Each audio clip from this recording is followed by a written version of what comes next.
Hey guys, how's it going? Back out in the vegetable garden today, and I'm getting ready to harvest some onions. So I did a video when I planted all of these onions in this space. We will link it down below if you want a little bit more information about that. I started with sets, and they were just labeled red, yellow, and white, and I just planted the reds and the yellows in this area. And typically they have a maturity day of about 80 to 90 days, but I wanted to talk to you a little bit about what you can look for in the plant to know whether or not they're ready to harvest, because you could take one little glance at this bed and think, oh, that's a wreck. I need to harvest all of these. They're flopping over. That's not necessarily the case. What you want to look at is the way the stem looks. So you can see right here on these onions, the stem is still rigid. It's still holding itself upright a little bit, and that means that these onions in particular are not ready to be harvested. But these, you can see here, they kind of turn color a little bit. They get a little lighter and they get soft and they start to flop over, and that means that these ones are ready to harvest. Now, if you harvest onions early, you'll just get a smaller bulb. If you harvest them too late, it could mean potential rotting problems, that sort of thing, if they're already at maturity and they keep getting water introduced. So you kind of want to keep your eye on them and get them harvested kind of within the right time frame. So I just wanted to show you what you can look for in your own garden space. So I'm going to be harvesting some of these today, and what I'll do is I'll dig them out. I'm just going to be using my trowel here.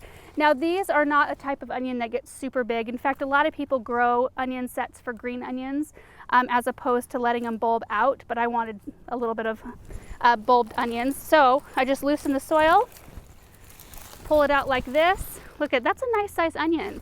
And these are the yellows right here, and the reds are kind of toward the back. So let me get these all harvested, and then I'll tell you what I'm going to do to cure them and store them.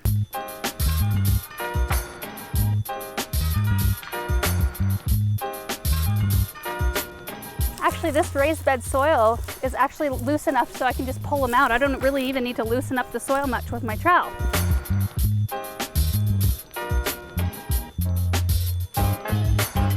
So I got all of them harvested that were ready to come out of the raised bed, and you can still see that I have a handful left.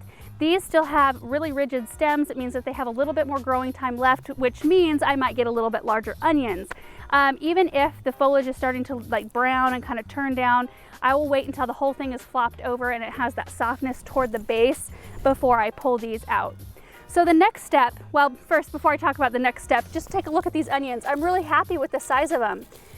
You know, I've got Walla Walla onions growing in a different part of my garden, and those are a type that get really good size, like really big.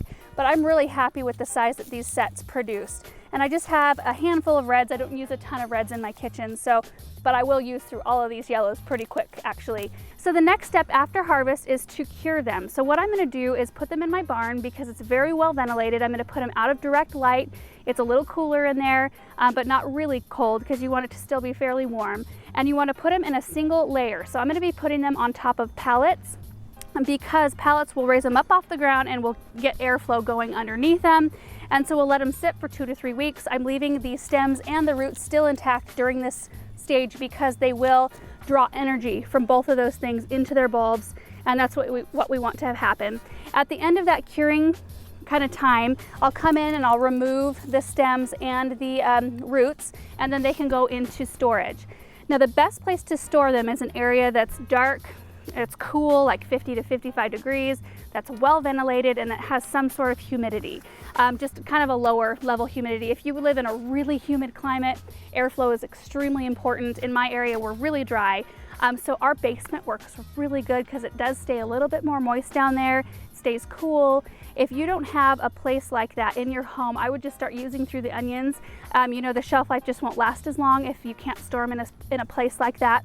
And what I'll be doing, I might braid these onions, but you can put them in like a basket like this, something that, you know, provides a lot of airflow. You can put them in brown paper sacks, burlap sacks, something like that that's breathable. That's really important. So that's pretty much it for today's video. I just wanted to show you what some of the onions look like that we planted earlier, because I know many of you watched that video. So anyway, I'm sure we'll be coming back with a lot more harvest videos because we have a lot more going on out here. Thanks so much for watching, you guys, and we'll see you in the next one. Bye.